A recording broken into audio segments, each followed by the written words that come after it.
Boa noite, meu nome é Priscila Camargo, faço parte do Grupo Ágape. Nós iremos apresentar a vocês um documentário falando sobre economia de mercado versus economia centralmente planificada. Economia pode ser definida como a ciência social que estuda como o indivíduo e a sociedade decidem utilizar recursos produtivos escassos na produção de bens e serviços, de modo que irão distribuí-los entre várias pessoas e grupos da sociedade, com a finalidade de satisfazer as necessidades humanas. Pode-se dizer que o objetivo do estudo da ciência econômica é a escassez, ou seja, como economizar recursos.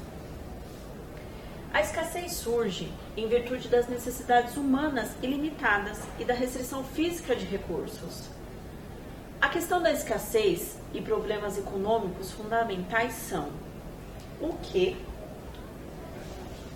quanto produzir, como e para quem produzir.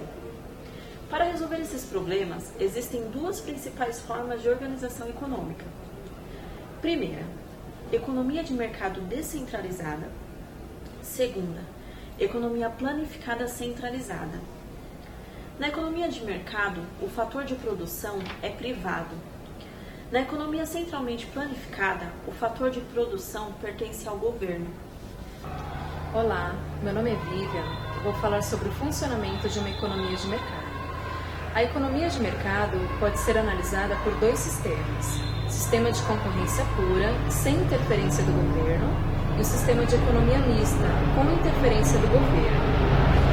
Num sistema de economia pura ou perfeitamente competitiva, predomina o laissez-faire, onde milhares de consumidores e produtores têm condições de resolver os problemas econômicos fundamentais como que guiados por uma mão invisível.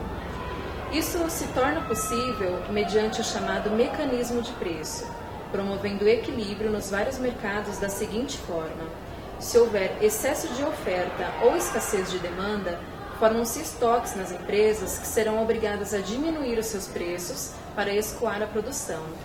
E no caso de haver excesso de demanda ou escassez de oferta, formam-se filas com a concorrência entre consumidores pelos escassos bens disponíveis.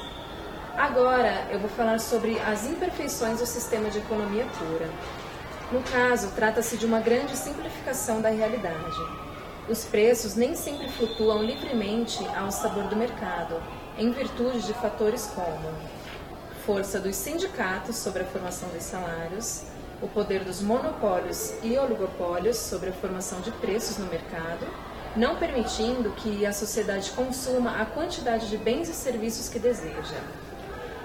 O governo que continua fazendo a sua parte através de intervenção via impostos, subsídios, tarifas e preços públicos como água, energia, entre outros, política salarial, fixação de preços mínimos, congelamento e tabelamento de preços, impostos e subsídios e política cambial. E por fim, o mercado que sozinho não promove perfeita alocação de recursos, nem promove perfeita distribuição de renda. Boa noite, meu nome é Tatiana e vamos falar da concorrência mista. No final do século XX, quando se tornou-se mais presente a força dos sindicatos, monopólios, o associado a outros fatores como o desenvolvimento do mercado de capital e do comércio internacional, a ocorrência tornou-se mais complexa. A ocorrência de uma grande crise econômica, qual seja a depressão nos anos 30, mostrou que o mercado sozinho não garante que a economia opere sempre com pleno emprego de seus recursos, evidenciando a necessidade de uma atuação mais ativa do setor público rumo às atividades econômicas. Basicamente, a atuação do governo justifica-se com o objetivo de eliminar as chamadas de distorções alocativas e distribuições e de promover melhorias do padrão de vida na coletividade. Isso pode dar-se da seguinte forma: atuação sobre formação de preços, corrigindo externalidades, tabelamento, fixação de salários mínimos, preços mínimos, taxas de câmbios e taxas de juros. E também os serviços públicos, tais como iluminação, água e saneamento básico. Há também o financiamento de bens pelos estados que não são vendidos, como educação, justiça e segurança, além da compra de bens e serviços do setor privado, onde o governo é isoladamente o maior agente do sistema, portanto, o maior comprador de bens e serviços. Boa noite, meu nome é Janaína. Eu vou falar para vocês do funcionamento de uma economia centralizada. No sistema de economia centralizada ou planificada, a forma de resolver os problemas econômicos fundamentais, ou seja, a escolha da melhor alternativa, é decidida por uma agência ou órgão central de planejamento, e não pelo mercado. A propriedade dos recursos, chamados de meios de produção nesses sistemas, é do Estado, ou seja, os recursos são de propriedade pública. Os meios de produção incluem máquinas, edifícios, residências, terras, entidades financeiras e matérias-primas. Os meios de sobrevivência pertencem aos indivíduos, como roupas, carros, televisores e etc. Na economia de mercado, como vimos, prevalece a propriedade privada dos fatores de produção. A agência ou Burial Central na antiga União Soviética, a Gosplan, realiza um inventário dos recursos disponíveis e das necessidades da sociedade e fez uma seleção das prioridades de produção, isto é, estabelece metas de planejamento na antiga União Soviética, os chamados planos quinquenais. Esse órgão respeita em parte as necessidades do mercado, mas está sujeito às prioridades políticas dos governantes. Uma economia centralizada apresenta ainda as seguintes características. A primeira, o papel dos preços no processo produtivo. Os preços representam apenas recursos contábeis que permitem o controle da eficiência das empresas, ou seja, os preços são apenas escriturados contabilmente. As empresas têm cotas físicas de matérias-primas, por exemplo, mas não fazem nenhum desembolso monetário, apenas registram o valor da aquisição como custos de produção. O segundo é o papel dos preços na distribuição do produto. Os preços dos bens de consumo são determinados pelo governo. Normalmente, o governo subsidia fortemente os bens essenciais e taxa os bens considerados supérfluos. O terceiro e último é a repartição de lucro. Uma parte do lucro vai para o governo, outra parte é usada para investimentos na empresa, dentro das metas estabelecidas pelo governo. A terceira parte é dividida entre os administradores, os burocratas e os trabalhadores como prêmio pela eficiência.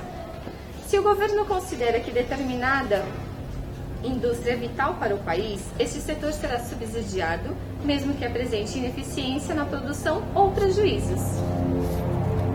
Olá, eu sou o Fabiano e vou falar agora sobre a realidade dos fatos.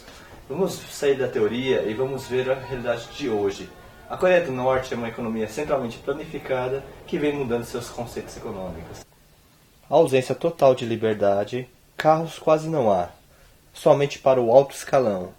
Os trabalhadores usam transportes coletivos, um modelo urbano que até parece perfeito, inspirado na arquitetura da antiga União Soviética.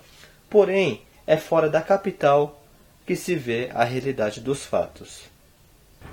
Trabalhadores tentam extrair o máximo em mínimas condições de trabalho. Não se vê máquinas agrícolas ou caminhão. O serviço militar é obrigatório para homens e mulheres, que recebem uma ração de 300 gramas por dia por isso. Porém, isso representa metade do recomendado pela Organização Mundial da Saúde. Por causa das constantes crises de fome, o governo vem fazendo vistas grossas no comércio paralelo, onde em alguns lugares pode até se comprar com moedas estrangeiras. Essa abertura está sendo vista pelo cenário mundial como um sinal de que a Coreia do Norte não se sustenta isoladamente. À medida que se abre para o mundo, o povo tem informação. Isso pode mudar a história desse país, pois o que move esse país é o conformismo da ignorância desse povo. Agora veremos uma economia que há 3 décadas vem deixando de ser uma economia planificada para se tornar uma economia de mercado. A China é um gigante que não para de crescer, passando agora um outro gigante, o Japão, se tornando uma segunda maior economia do mundo. Com 3 décadas de expansão contínua, onde antes tinha uma economia planificada, inspiradas nos velhos e fracassados moldes da antiga União Soviética, o ranking mundial do PIB fica assim: primeiro lugar Estados Unidos, segundo lugar China, terceiro lugar Japão e em sétimo lugar o Brasil.